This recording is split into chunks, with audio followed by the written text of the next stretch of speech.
Paz, irmãos, boa noite para todos. Vamos abrir em Êxodo capítulo 1. Êxodo capítulo 1. Êxodo capítulo 1.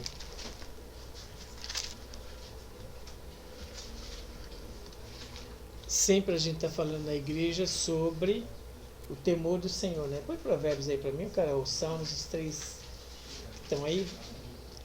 A gente sempre está falando do temor do Senhor, né? E temor não tem nada a ver com medo. Né? Temor não tem nada a ver com medo. E temor não tem nada a ver com pavor. Né? Temor do Senhor. Então ele fala assim, ó. O temor do Senhor é o princípio da sabedoria. E a ciência do santo, a prudência. Então o temor do Senhor é o princípio da sabedoria. Sempre a gente está lendo aqui na igreja sobre o temor do Senhor. Outro texto, o temor do Senhor é o princípio da sabedoria e a ciência do santo a prudência. O outro texto. Porque por mim se multiplicar os teus dias. Não, o outro texto está aí. Qual os textos que está aí? Tem Salmo 111 e Jó. Isso.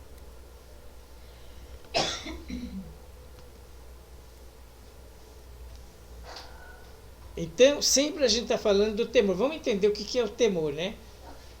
Mas disse ao homem, eis que o temor do Senhor é a sabedoria, e apartar-se do mal é a inteligência. Então, o temor do Senhor está ligado com se apartar do mal.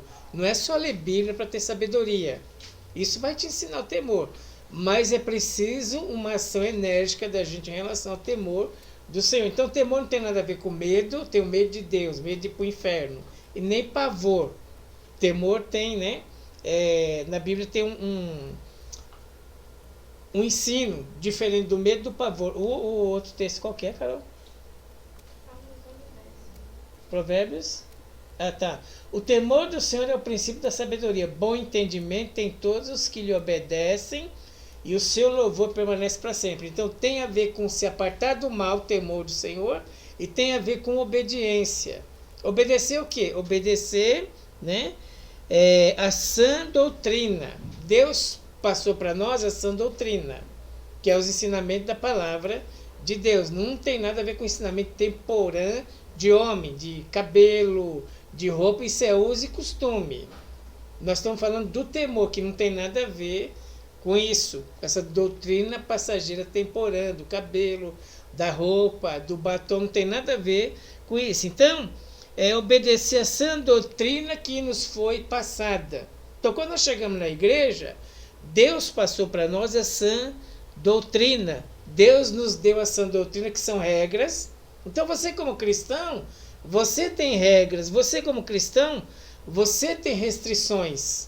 Então, nós temos regras vinda da sã doutrina, né? Deus está aqui, pôs para nós restrições e regras que vêm da sã doutrina da palavra de Deus, né? E essas regras, elas devem ser obedecidas com amor e gratidão. Então, se eu amo o Senhor, eu vou ter temor do Senhor, eu vou obedecer a sã doutrina, as regras, as restrições. Eu vim para a igreja e agora eu sei que para mim tem regras e tem restrições. E que se eu não obedecer, eu vou conhecer uma outra face de Deus, que chama justiça de Deus. Deus é justo. Então, se eu não obedeço, eu vou conhecer a justiça de Deus.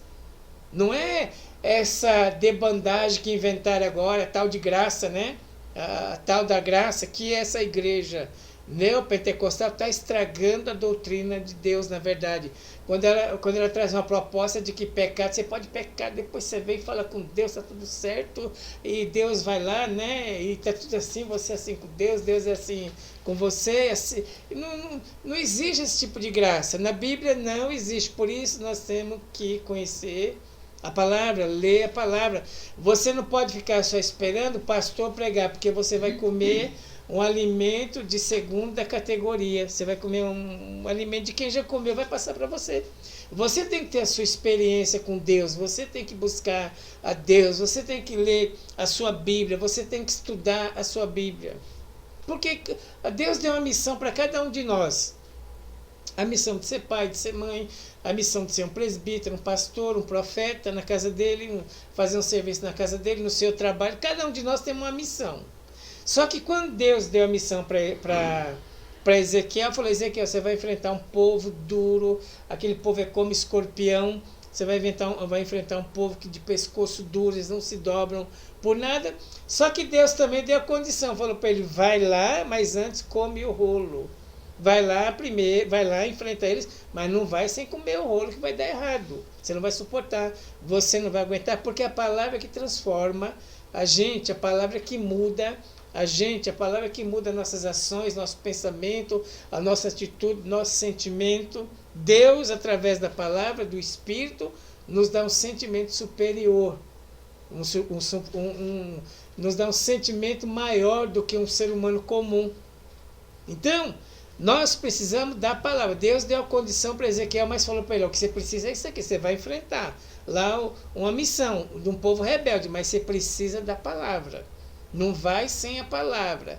Então, muitas vezes nós enfrentamos problema porque nós vamos sem a palavra, e a palavra é que muda, a palavra é que transforma, a palavra é que muda a nossa mente, nosso pensamento.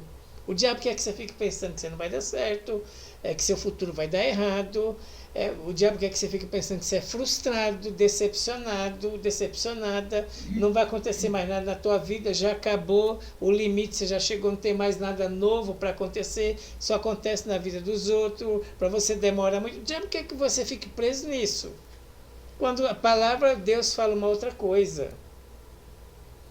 Eu tenho medo do futuro. Você lembra daquela passagem de João 21, quando os discípulos foram pescar e voltaram? Aí encontraram Jesus, né? O que Jesus estava fazendo na praia? Já tinha pão e peixe assado. Quer dizer, eles vinham lá do mar, né? Tem alguma coisa para comer? Não. Tem aqui, já tem pão e peixe. Ou seja, eles estão aqui no presente e Jesus está no futuro nos esperando com pão e peixe.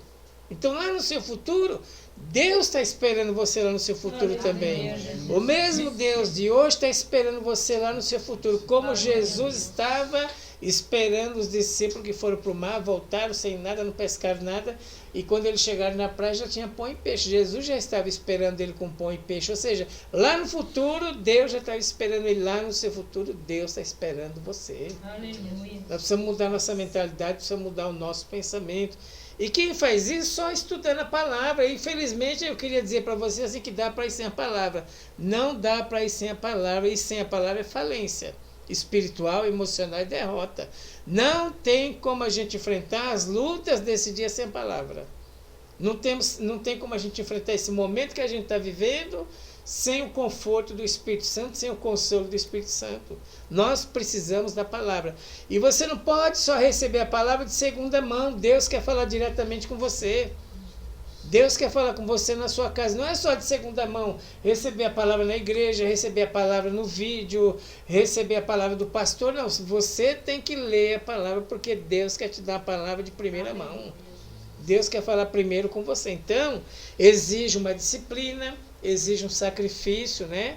Para a gente poder viver em vitória, né? Tem um sacrifício. E aqui na Bíblia, nós vamos aprender aqui algumas coisinhas com a Bíblia, que temor é respeito. Precisamos respeitar a palavra de Deus.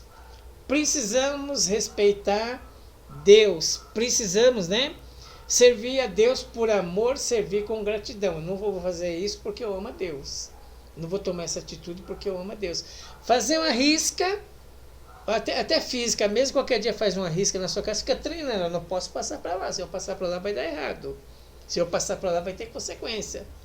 E faz uma risca e diz para você mesmo: não posso passar lá para o outro lado. Porque vai ter as consequências. E não vamos entrar nesse negócio dessa igreja neopentecostal. Né? Mas se você adulterou, mas fica assim mesmo, tá tudo certo, né? Você só ajoelha lá e fala com Deus, pronto, tudo resolvido. E quando Deus fala na palavra dele, uma coisa diferente, ó. O Êxodo 1,13 fala assim, ó. Então os egípcios, com tirania, faziam servir os filhos de Israel, e lhe fizeram amargar a vida com dura servidão. O povo de Israel está sofrendo, o povo de Israel está padecendo, o povo de Israel está apanhando, o povo de Israel está embaixo de uma servidão, né? O povo de Israel está embaixo de um poderio maligno, e Deus quer tirar aquele povo debaixo daquele poderio maligno. Vocês estão sofrendo muito, vocês estão embaixo de um poder maligno, que é o poder de Faraó, vocês estão padecendo muito, as piores profissões é para vocês estão apanhando. Essa era a situação do povo de Israel, estava sofrendo muito. Então, Israel está debaixo de um poderio maligno, né, do Faraó, está tendo infanticídio, ó, nasceu hebreu macho, joga no rio, certo? Que o crocodilo come, o crocodilo do Nilo já come, já nasceu, já joga no rio, mata afogado. Porque eles estão se reproduzindo muito, estão crescendo muito. Se nascer mulher, vocês deixam, porque vão casar com os egípcios. A gente mistura as coisas lá, não tem perigo deles se revoltarem contra a gente. Então, assim que nasceu, deu óleo para as parteiras, já pega, já joga no rio, o jacaré já come. O crocodilo lá do Nilo já come, né? E eles estavam embaixo de injustiça. Então eles estão sofrendo, apanhando, estão embaixo de injustiça. Mas também era um povo que era o povo de Israel, mas servia a deuses estranhos. Aí que entra a justiça de Deus. O livre-arbítrio. Tá certo, eu tenho livre-arbítrio, eu posso fazer o que eu quiser. E Deus não vai me impedir. Se eu cismar agora e falar, ó, eu vou roubar o Bradesco, eu vou lá roubar o Bradesco. E se a polícia me matar, Deus não tem nada com isso. É meu livre-arbítrio. Eu escolho fazer da minha vida o que eu quiser. E Deus não vai tomar minha arma. Eu escolhi aquilo. Então, nós somos resultado daquilo que nós escolhemos ser. Nós somos resultado das nossas escolhas. Né? Nós somos resultado daquilo que nós escolhemos viver. E Deus, Ele não vai tomar a arma da minha mão, né? Ele não vai me pedir de entrar no Bradesco, roubar o Bradesco. Eu que vou escolher que tipo de vida eu vou ter. Só que vai ter as consequências, a justiça de Deus vai chegar na minha vida. Então, eles estão sofrendo, né?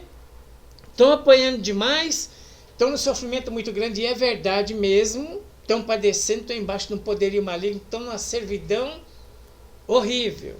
E aí o que acontece no versículo 2:23? O 2:23. Decorrido muitos dias, morreu o rei do Egito. Os filhos de Israel gemiam sobre a servidão, e por causa dela clamaram, e o seu clamor subiu a Deus. Aí o povo está gemendo tanto, né? Tá sofrendo tanto, tá gemendo, tá chorando, né? Tá sofrendo muito. O povo tá gemendo, sofrendo, e Deus ouve o gemido daquele povo. Então eles estão embaixo de um poder maligno, e Deus quer tirar do poder maligno e levar para a bênção, que é a terra de Canaã. E eles estão sofrendo, estão padecendo, estão apanhando muito, estão na servidão, né? Eles estão numa verdadeira amargura, e eles começam a gemer. Um choro doloroso, um lamento. E agora eles estão chorando, né? Estão buscando a Deus, estão clamando a Deus. E Deus ouve o gemido desse povo. Que coisa interessante. Deus ouve o gemido deles. Olha, vocês estão gemendo, hein? Vocês estão sofrendo, estão se lamentando. Eu vou tirar vocês daí. Vou tirar vocês daí, estou ouvindo esse choro abafado, essa lamentação, essa voz embargada. Você está falando, não aguento mais essa vida, não quero mais, eu mesmo não aguento mais a mim mesmo, nem eu me aguento mais, tanto erro, tanta bobeira, eu quero sair dessa vida. E você está chorando e você está gemendo. Aí Deus fala assim, e eu vou tirar vocês daí. E eu tenho uma promessa para vocês, vou levar vocês para uma terra chamada Canaã, vou tirar vocês daí, e eu vou levar vocês para uma terra chamada Canaã. Uma terra, Canaã, só que lá está ocupada por 6 nações, vocês vão ter que chegar lá, vocês vão ter que lutar. Deus não dá moleza para ninguém, a justiça de Deus se cumpre. Não vou levar vocês para Disney, Eu não vou levar vocês para Orlando, não vou levar vocês para ver o Mickey. E eles pensando que ia ver o Mickey. Eu, não, eu vou levar vocês pelo deserto, porque a justiça de Deus se cumpre. Então, qual é o temor de Deus hoje? Eu tenho que sair daqui, eu tenho que ter fé. Né? Eu tenho que ter fé porque eu vou conseguir. Deus vai me curar, Deus vai fazer um milagre, Deus vai me prosperar, eu vou crescer. Eu tenho que ter fé para isso. Deus vai mudar minha situação, Deus vai mudar minha história, ou eu vou clamar a Deus, Deus vai fazer um milagre, eu tenho que ter fé para isso. Só que eu tenho que ter fé também para dizer assim, Deus é justo, se eu errar, Deus vai tratar da minha vida, com misericórdia, mas Deus vai tratar da minha vida, sim, porque Deus não pode negligenciar a justiça dele. E quando é que a gente tem uma experiência com a justiça de Deus? É no meio das provas, a gente tem condições de reconhecer a justiça de Deus, conhecer mais uma face da justiça de Deus, através do temor. Então nós não podemos sair daqui nessa hora e dizer assim, eu posso pecar e está tudo bem. Não está. Deus, qualquer pecado, Deus vai cobrar sim. A justiça de Deus vai se cumprir. Então, eu vou levar vocês aí, tem muito israelita que adora Deus, metade homem, metade peixe, que eram os deuses dos filisteus, né? Vocês ainda adoram o Ra, lá o Deus do Sol, né? Vocês são crentes, mas adoram o Deus do Sol. Eu vou tirar vocês daí, eu vi o gemido de vocês, vi o sofrimento de vocês, vocês estão embaixo de um poderio maligno, de uma servidão do faraó, mas eu sou Deus, eu vou tirar vocês daí. Eu vou arrancar vocês daí porque eu vi o gemido de vocês. Vocês estão dizendo assim, eu não aguento mais, não tenho mais força, não consigo mais, não vejo mais nada, não sinto mais nada. Eu oro, Deus não fala comigo, Deus não me responde mais. Glória a Deus que se você está assim, está igual eu. Somos dois, só para começar, né? Aí, glória a Deus, e Deus não me ouve mais, eu clamo, não tem resposta, eu estou cansado, estou gemendo, meu coração já derreteu em água, minha alma já se derreteu, e eu não tenho resposta de Deus. Glória a Deus, se tem mais um, 3 comigo. E aí, vou tirar vocês, a promessa veio, gemer, a promessa veio. Quando a promessa veio, lá no versículo 13 e 17...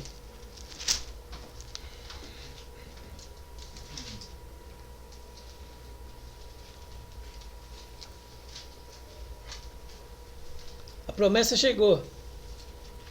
Aí, o que acontece? Nós temos que ter um objetivo. Você pode não estar sentindo nada, você não está vendo Deus, não está sentindo a presença de Deus, não consegue orar, não consegue ler Bíblia, você perdeu o norte das coisas, está mais perdido, né?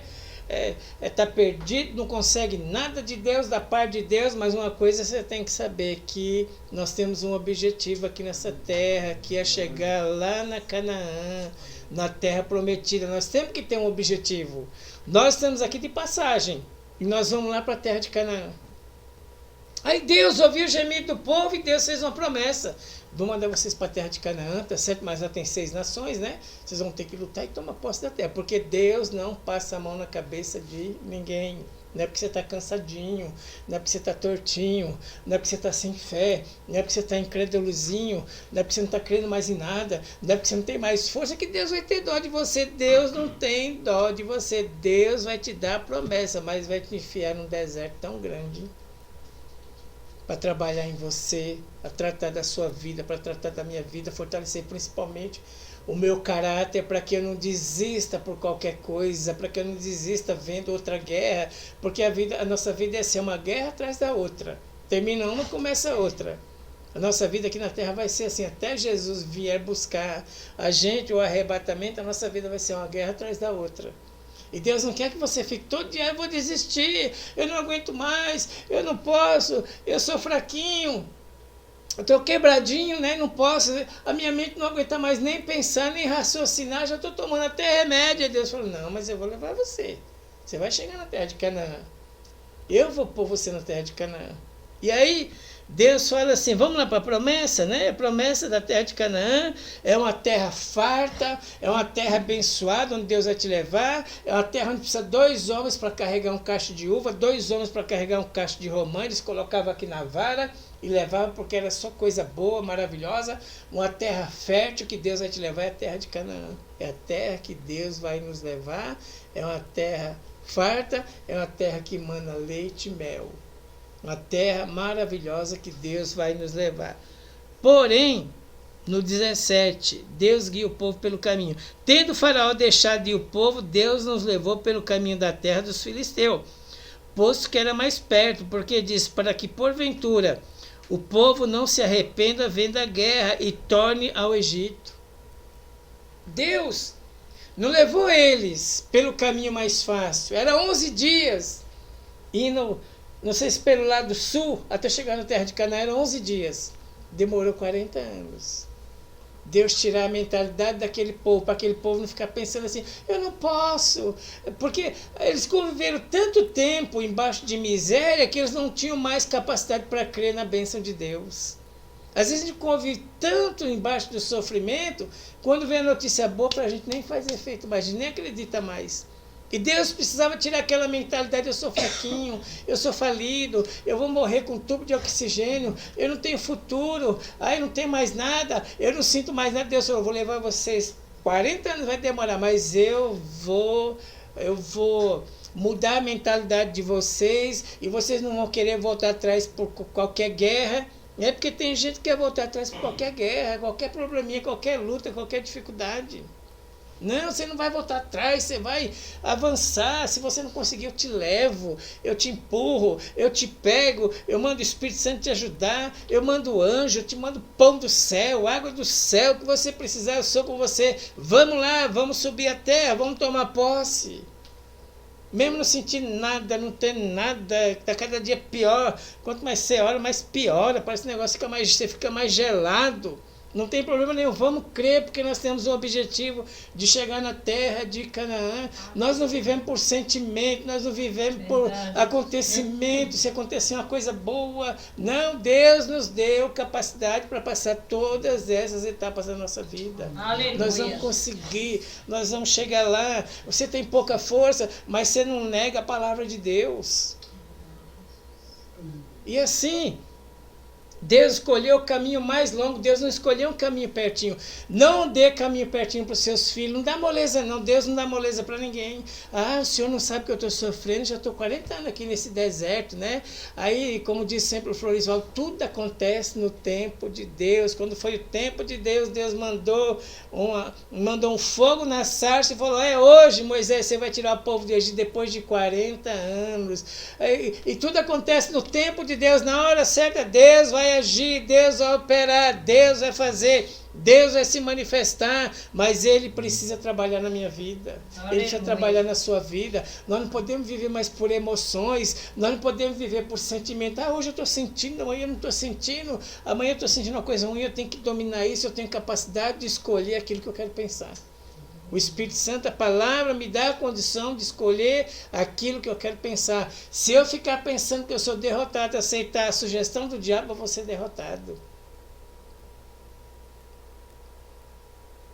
A minha mente vai, onde minha mente vai, eu vou atrás. É assim a mente da gente, onde ela vai, né? Se ela resolver ir lá para um buraco de prostituição, a gente vai junto. Se ela resolver pensar que ela é vitoriosa, a gente vai junto também. Então a sua mente, onde ela vai, ela te leva. Se ela estiver vazia da palavra, só vai te levar para o problema, para a derrota, para pensamento de miséria, de perca, de morte. Pastor, estou aqui numa luta tão grande que eu sonho toda noite, só um sonho ruim. Glória a Deus, louvado seja Deus, Deus é dono de tudo. Deus é dono do nosso sonho, Deus é dono de tudo. Então, vou levar vocês, tendo Faraó deixado ir o povo, Deus não os levou pelo caminho, mas olha para o seu irmão e fala assim, com Deus não tem moleza. Com Deus não tem moleza. Não tem a tal de graça.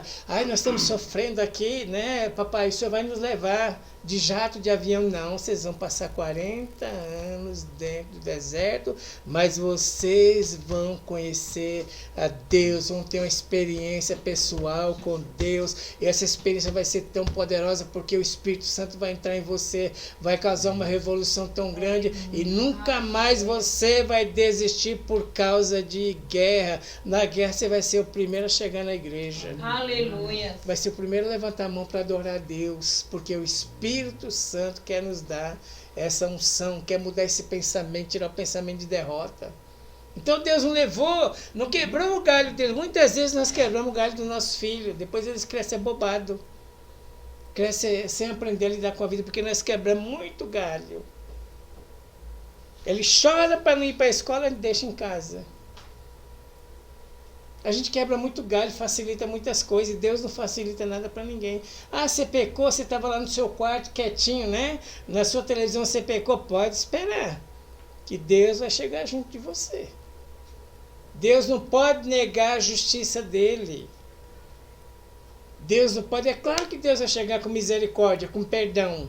Então, Deus leva o povo pelo caminho mais longe, porque nós precisamos ter experiência com a outra face de Deus, que é com a justiça de Deus. Que a justiça de Deus se cumpre na nossa vida, né? Juízes 13, do 1 ao 5. Juízes 13.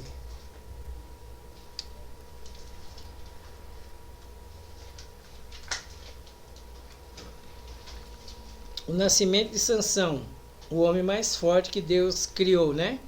Porém cheio de fraquezas, ponto fraco, que a gente já sabe quais são, né? O Juízes 13, 1.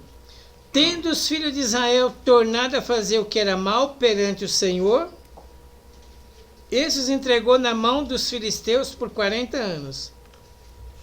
Israel pecou, quebrou a comunhão com Deus, quebrou a aliança com Deus. Deus entregou Israel na mão dos filisteus na época, né? E eles eram oprimidos pelos filisteus. Tudo que eles plantavam, os filisteus tomavam, plantavam, trabalhavam. Na hora de colher, da colheita eles levavam a colheita do povo de Israel embora. Porém, eles estão sofrendo por causa do pecado. Eles fizeram o que era mal ao Senhor. E clamaram o Senhor vai dar livramento para eles. Vai clamar o Senhor vai dar livramento? Vai. Deus é misericordioso, Ele não muda, por isso nós não somos consumidos. Deus, nós pecamos, nós erramos aqui, estamos arrependidos. Filho, eu vou aí, estou chegando aí, vou dar livramento para vocês. Claro que vou. Eu não posso negar o meu amor, a minha bondade. Eu não posso deixar de ouvir um clamor de um filho meu. Claro que eu vou ouvir vocês. E Deus ouviu o povo de Israel. Havia um homem de Zorá da linhagem de Dan, chamado Manoá, cuja mulher era estéril, não tinha filha. Apareceu o anjo do Senhor a esta mulher e lhe disse: eis que é estéril, nunca tivesse um filho, porém conceberá e dará à luz a um filho. Agora, pois guarde, não beba vinho, bebida forte, nem coma coisa imunda, porque eis que tu conceberá e dará à luz a um filho. Sobre a sua cabeça não passará navalha, porquanto o menino será nazireu, consagrado a Deus, desde o ventre da sua mãe. Ele começará a livrar Israel. Eu vou dar livramento para vocês. Ô, Florisvaldo, que bênção, hein? Vou dar livramento para vocês. Porém, Deus poderia ter pegado Pedro, que era mais fácil de ensinar. Ô, Pedro, você já tem quantos anos, Pedro? 23. Você tem 23. Vou ensinar você daqui, né? Os 3 anos você tá bom. Põe você para guiar Israel. Ensino minhas leis para você. O menino ainda ia nascer. A justiça de Deus se cumpre, né? Ninguém zomba de Deus, ninguém brinca com Deus. Deus é cheio de misericórdia, Deus é bom, mas Deus não pode negar a justiça dele. Se nós errarmos, nós vamos dar conta do nosso pecado, sim, e é verdade, nós vamos pagar o preço, sim. Então não cai nesse erro dessa tal de graça, hoje algumas igrejas neopentecostal, né, vem facilitando as coisas, e pecado não é mais pecado, e você peca, aí você pega um papelzinho, né, um guardanapinho, limpa a boca e tá tudo certo, continua com Deus. Não vai nessa não. Deus vai, vou falar para nós, Deus vai te pegar. Deus não vai deixar passar em branco o nosso pecado. Deus não pode negar a justiça dele, e nós não podemos deixar de conhecer a justiça de Deus. Ah, mas o pastor falou que Deus é legalzinho, né? Que agora liberou a graça, está tudo liberado. Não vai na conversa do pastor, não. Vai para a Bíblia, vai ler sua Bíblia, vai buscar a palavra de Deus na Bíblia, porque nem todo mundo tem experiência com a justiça de Deus, nem todo mundo tem experiência com essa face que é a justiça de Deus. Tem ensinar você a ficar rico, olha aí, e vai buscar isso, vai buscar aquilo, glória a Deus. É bom também, né? Esse ensinamento. Mas nós precisamos conhecer todas as faces de Deus, inclusive da justiça de Deus. Do temor de Deus precisamos conhecer. E ele, não vou livrar vocês, vocês estão clamando. Claro que eu vou ouvir o clamor de vocês. Vocês erraram de novo e eu vou ouvir de novo. Só que esse menino que vai livrar vocês, que vai julgar Israel, ainda vai nascer. Vocês vão ter que esperar, não sei se 20 anos, eu não consigo identificar, com quantos anos Sansão começou a reinar em Israel. Eu sei que ele reinou 20 anos, mas eu não sei se esperou os 20 anos para até ele nascer, ele crescer, ficar menino, virar mocinho, virar rapaz, virar homem, e depois veio o livramento. Teve que esperar. Como Floresval diz, tudo acontece no tempo de Deus. Aleluia. Tudo acontece no tempo do Senhor. Chegou o tempo de livrar Israel, Deus mandou fogo na sarça. Chegou o tempo de livrar Israel de novo, Deus poderia ter pego lá um rapaz, né? Já moço, eu vou treinar você, você vai lá e livra Israel. Não, teve que nascer ainda. O casal que não tinha filho, vou fazer um milagre na vida de vocês. Já vai ter um filho também, já vou curar vocês da esterilidade, mas Israel vai ter que esperar esse menino nascer, bebezinho, chupeta, mamadeira, aí criar dentinho, né? Criar cabelinho, ele vai crescendo, crescendo, crescendo, enquanto vocês vão esperando. Eu vou dar livramento de vocês, mas a minha justiça vai se cumprir. Aleluia. Tiveram que esperar. Deus deu livramento, mas tiveram que esperar. E nesse tempo sofreram na mão dos filisteus por conta do pecado. Então, mas é só Velho Testamento e Novo Testamento. O salário do pecado é a morte. O salário do pecado é a morte. Então, nós vamos ler só o Velho Testamento? Não, vamos ler o Novo Testamento. Mateus 4:1.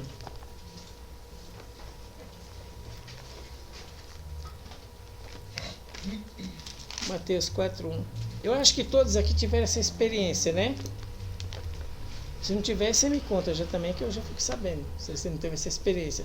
Então eu cheguei na igreja quebrado. Eu cheguei na igreja destruído. Eu vim de um lar destruído, filho de alcoólatra, pinguço. Meu pai morreu tanto álcool, tanto beber pinga. Quando não tinha pinga, bebia álcool com açúcar. E eu vim nessa situação de uma família destruída. Foi assim que eu cheguei na igreja. Aí os irmãos me receberam, né? Ficaram contentes comigo, me abraçaram, ficaram felizes, foram me falando de Jesus, né? Foram me acompanhando, e eu fui dentro da igreja.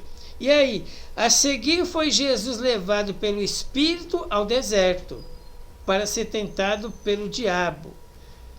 Depois de jejuar 40 dias e 40 noites, teve fome. Então o tentador, se aproximando dele, disse: se tu é filho de Deus, mande que essas pedras se transformem em pães. A seguir, Jesus foi levado pelo Espírito ao deserto. Jesus saiu das águas, né? Saiu das águas, recebeu o Espírito Santo, foi levado ao deserto. Nós chegamos na igreja quebrado. Nós chegamos na igreja arrebentado. E nós pensamos que Deus ia levar a gente. Agora eu tenho Jesus, né? Vou batizar, ele vai me levar para Disney, para Orlando, vou lá conhecer o Mickey. Não, Deus nos levou para o deserto. Aparentemente o que estava ruim ficou pior. Eu já estava ruim. Aí vim para a igreja, aceitei Jesus, batizei. E eu pensei que ia para o parque de diversões. E a gente vai para o deserto. Deus não pode negar a justiça dele. Eu posso fazer coisa errada, porque eu sou livre. Eu tenho livre-arbítrio, mas a justiça de Deus vai se cumprir sim. Deus não passou a mão na minha cabeça, na cabeça do Floresval, falou: você veio do deserto, né? Você veio lá do Egito, já veio sofrido, né? Da família sofrida, chegou na igreja quebradinho, então deixa eu passar a mão de você. Não, daqui você está quebrado, aí daqui você vai para o deserto. Você está saindo do Egito, você está gemendo, chorando. Estou ouvindo vocês sim, eu ouço vocês. Eu ouço o gemido de vocês, eu ouço a oração. Porém, o caminho é deserto. Vocês vão ter que enfrentar o deserto. Você chegou quebrado na igreja, né? Estou ouvindo você, a sua oração. Você chegou chorando, aceitou Jesus chorando, batizou. Que bênção, né? Que legal, maravilha. Mas vai para o deserto. Porque Deus não pode negar a justiça dele. Deus não pode quebrar o nosso galho. Deus não quebra o galho de ninguém.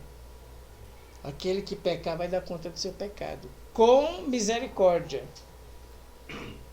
Né? A justiça de Deus vai se cumprir na nossa vida. Aleluia. Então, temor é respeito às regras que Deus tem colocado para a gente. Temor é respeito às restrições que Deus tem colocado para a gente. Tem coisa que nós não podemos fazer. Pela sã doutrina, não. Mas eu vou lá e faço. Então eu vou dar conta daquilo. E Deus não tem problema nenhum com isso. Se eu estou chorando, se eu estou agonizando, se eu estou morrendo. A justiça de Deus vai se cumprir. Ou seja, Deus não pode negar Ele mesmo. O Pedro não pode negar que ele é o Pedro. Não tem jeito. Eu não posso negar que eu sou Givaldo. Não tem jeito. E Deus não pode negar a justiça dele. Não tem jeito. É negociável. E vamos terminar no Salmo 51. Davi, quando pecou, ele adulterou, né? E colocou o marido da Betseba na frente da batalha para morrer, né? Porque ele queria esconder o adultério dele. Ficou 1 ano calado. Depois de 1 ano, Deus resolveu cumprir a justiça dele, mandou o Natan ir na casa do Davi, né? E revelar o pecado dele. Aí ele fala aqui: purifica-me com isopo e ficarei puro. Lava-me e ficarei mais alvo que a neve. Faze-me ouvir o júbilo da alegria. Perdeu a alegria. O pecado roubou a alegria do Davi, a alegria da salvação. Perdeu a alegria. Por causa do pecado se tornou um homem triste. Para que goze os ossos que tu quebraste. Esconde a face dos meus pecados e apaga as minhas iniquidades. Cria em mim, ó Deus, um coração puro e renova em mim um espírito reto. Não me lance fora da tua presença, não retire de mim o Espírito Santo. Torna a dar-me a alegria da tua salvação, que sustém com o espírito voluntário. Perdeu a alegria por causa do pecado. Foi lá, viu a mulher, tomou a decisão dele, livre-arbítrio, Deus não impediu. Tomou a decisão dele lá e viveu a consequência da decisão dele, porque a espada não se apartou da casa de Davi. Os filhos dele morreram, a família dele foi destruída, os filhos conspiraram contra ele, né? Houve a conspiração do reino contra ele, e ele pagou cada centavo do seu pecado. Foi perdoado? Foi. Deus perdoou? Perdoou, mas Deus não negou a justiça dele. E por muitas vezes nós temos que saber que nós estamos sofrendo, não é por conta dos outros, não é fulano, não é ciclano, o defeito não está em Deus, o defeito não está a palavra, nós sofremos por causa do nosso pecado, do nosso erro, daquilo que nós pensamos, por aquilo que nós falamos, nós sofremos, por aquilo que nós fizemos, nós sofremos. E Deus perdoa, vamos clamar: Deus, não estou aguentando mais, Senhor, não tenho mais força, meu ministério, nem aguento mais ministrar, estou sem força. Meu filho, eu vou te perdoar, isso não é problema não, resolvido. Só que a minha justiça vai se cumprir na sua vida. Você vai aprender a não só crer num Deus que vai te dar perna, braço, pão, carro, casa, mas você vai aprender a crer num Deus que também manifesta a justiça dele. Não pode negar a justiça dele, não nega a justiça dele, não tem problema nenhum em tratar da nossa vida. Ah, mas isso aqui que eu pequei já faz tempo, né? E eu estou aí só, né? Faz tempo, acho que não vai dar nada não. Tempo não apaga pecado, o que apaga pecado é o sangue de Jesus, é a confissão. Davi pecou, adulterou, matou o marido da mulher e ficou 1 ano lá escondidinho. Depois de 1 ano, Deus viu que ele não via e falou: hoje, Davi, hoje é dia de acertar as contas. Mandou o Natan ir lá e acertou as contas com Davi. A justiça de Deus se cumpriu. Eu cheguei na igreja todo quebradinho, pensei que todo mundo ia ter dó de mim, ia ter pena de mim, né? Até Deus vai ter dó de mim. Eu acho que Deus vai me promover. Deus me tacou dentro do deserto, tacou você dentro do deserto, porque a justiça de Deus vai se cumprir. Deus vai nos lavar até tirar água suja. Aí não saiu, ele põe de molho de novo, põe na máquina, né? A gente roda lá e depois Deus esfrega de novo até sair a água suja que é dentro de nós. Até a gente se tornar um canal de bênção na mão de Deus. Até a gente criar em nós o verdadeiro temor. Chega um dia que você sofre tanto, o temor vem pelo sofrimento, que se você sofre tanto, você não quer mais aquele pecado. Fala: meu Deus, como eu já sofri por causa disso, como eu já perdi coisa por causa disso, perdi a tua voz, perdi a tua palavra, perdi a tua direção, perdi a revelação, isso eu não quero mais. De tanto sofrer, você não quer mais. Você já sabe qual é o preço do pecado. E é isso que Deus quer ensinar para a gente, a santificação. É isso que Deus quer que a gente entenda, que Deus quer que a gente aprenda, que Deus quer que a gente seja um canal de bênção para a nossa vida e para a vida das pessoas. Deus precisa de gente assim que conheça a face da justiça dele. E nós precisamos conhecer a face da justiça de Deus, que quando Deus precisa levar a gente pelo deserto, Deus leva. Quando Deus quiser a gente lá na Disney, Deus manda a gente para lá. Mas quando for pecado, podemos ficar tranquilos, que Deus vai tratar. Nem que não seja no dia. Que eu estou pensando, eu pequei hoje, Deus vai me pegar amanhã. Não. Deus pode esperar um ano. Aí quando ele vê que a gente não responde, ele vem e torna nosso pecado nacional. E todo mundo sabe o que nós fizemos. Além de, ainda tem isso, que o pecado de Davi todo mundo soube, inclusive a gente. Está escrito na palavra que o Davi fez, porque Deus torna o pecado nacional. Para a vergonha ser maior, para a exposição ser maior, para a gente criar temor e não fazer mais aquilo. Então, precisamos ter experiência com a face da justiça do Senhor. Amém? Amém, Jesus. Glória a Deus. Vamos lá, pastor.